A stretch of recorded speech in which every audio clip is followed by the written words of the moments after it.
A suburban family notices strange occurrences in their home, and they slowly but surely realize they are being targeted by Poltergeist. Things get all the more severe when their youngest daughter is captured by these beings, and in a desperate effort, they enlist the help of some paranormal experts in order to save the daughter and save the family. We've seen it all before in 1982, but here's a new version for some reason in the 2015 version of Poltergeist. This is today's review. I watched it on Netflix last night, so it's probably on Netflix. Now, one of the first things that kind of went into my mind when watching this movie was Sam Rockwell. Now, this is a movie where he pretty much plays like, the normal dad kind of character, though he's always been kind of a quirky actor. He's been in very quirky kind of performances. He's a very kind of edgy actor. He has this, I don't know, kind of darkness to him. He's in his lead roles in movies like Moon or Choke. He definitely has this edge. I don't know how else to describe it, but he's a little different.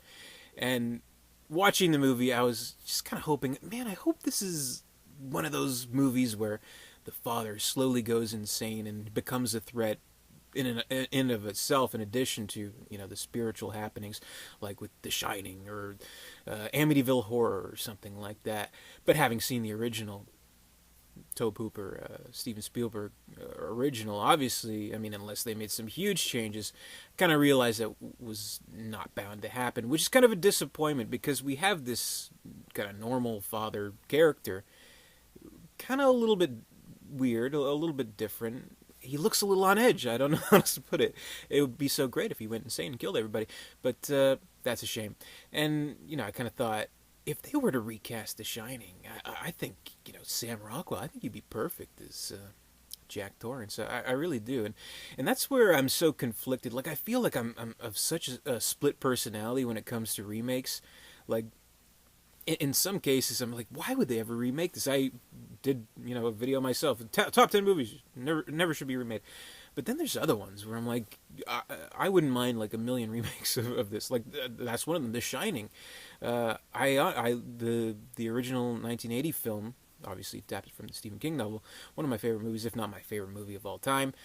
I wouldn't mind a remake. I wouldn't mind more and more versions. Maybe it's because it's based on a book. I don't know. But with Poltergeist, it never really kind of caught my attention. I just kind of thought, oh, okay, here's another remake, whatever. And, on the poster they have the evil clown, of course, because they're going to milk that for all it's worth. And they're just kind of going to go through the whole remake spiel and do another forgettable remake. And in a sense it is, but in another sense, I do think it's an effective craft in remaking a classic such as the original Poltergeist, and doing a fine job with it, but nothing spectacular, but an enjoyable 90 minutes of a horror movie. I think it's a good movie, and I think kind of what horror movies today, at least the supernatural kind of ones, horror movies, they deal with very explicit kind of fears, like axe murderer. That's not an axe. I don't know what that is. Or like monsters or demons or ghosts or whatever. But then there's always like kind of in the background, almost like in plain sight. It deals with things that scare you, like those monsters and scary things and stuff like that. But then it deals with like very real fears, like when we see these types of movies, like Sinister. Was it the Dark Skies movie, which is really good, and this. Now they kind of bring, because of, I don't know, modern times, economy's in the crapper, they always have this like very high stake in like financial burden. Like the father, Sam Rockwell, he's been laid off. The mother, Rosemary DeWitt, she's working on her novel and she's kind of stay at home and things like that. So they get the house for a cheap price because they know else to go. I don't really, just off the top of my head, I have no like specific remembrance of if the Craig T. Nelson character in the original Poltergeist got the house for cheap. Wasn't it because like his work moved him there and the work moved the Indian burial ground? I don't know, but they seem to like sneak that in. So I don't know. Movies like this, they kind of tap in almost like subconsciously, like fears like that. There are financial fears. There's fears of not being able to provide for the family, things like that. So those are very real fears mixed in with movie fears, I guess. So that's kind of, I don't know, that's always kind of what I'd like like about horror movies. They kind of sneak that kind of stuff in very slyly, but it has an effect, almost like, an underlying kind of effect, which I thought was cool. And I thought the movie did a good job with it, and kind of a good cast of characters. They're completely their own. I mean, I love the original movie, but I'd be pressed to like just start, you know, listing character traits of these people. I mean, it's the family: mom, dad, kid, the little blonde girl. They're here. Decidedly, they make the little girl in this one a brunette, which is fine. So I thought the family is good, and without giving away too many spoilers, there is a part in the movie that's different from the original where they add an element of, okay, the middle brother, the one who's attacked by the clown, and the tree, and he leaves the sister in her room before she gets taken by these things, so he has this guilt, and it really pays off later, I think. And kind of another twist to it is that instead of, it's not as good. It's not as good as, gosh, what's her name? I forget the actress name. Going to the light, her. She's great, but like in substitute for that, they have, which kind of makes sense. It almost reminds me of like the Fright Night remake, but they have like a TV personality, like a paranormal kind of show, which is exactly what would happen in modern times.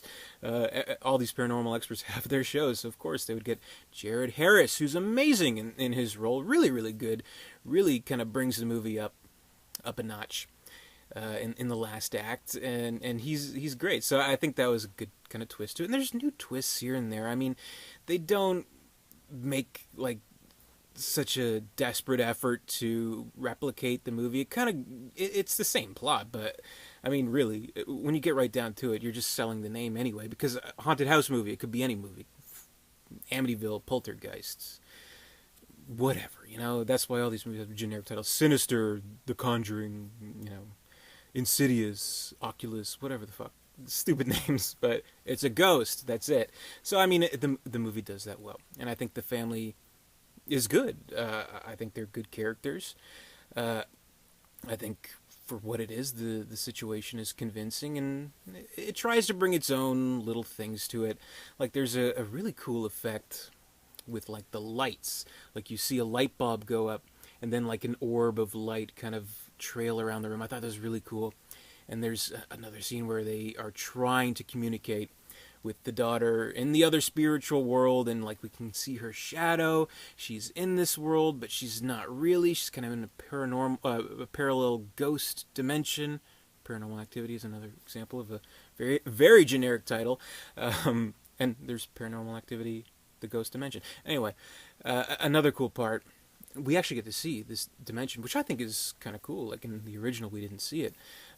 These, hands and bodies, and I think it's all really cool, even though, it's CGI and stuff. But there's some, to the movie's credit, I don't think it relies too heavily on CGI. There are some effects where I did kind of think, how'd they do that? Even something as simple as there's not an opening scene, but an earlier scene where the kids are starting to realize, hey, something's going on here, and they touch the knob of the door, and it makes their hair go up.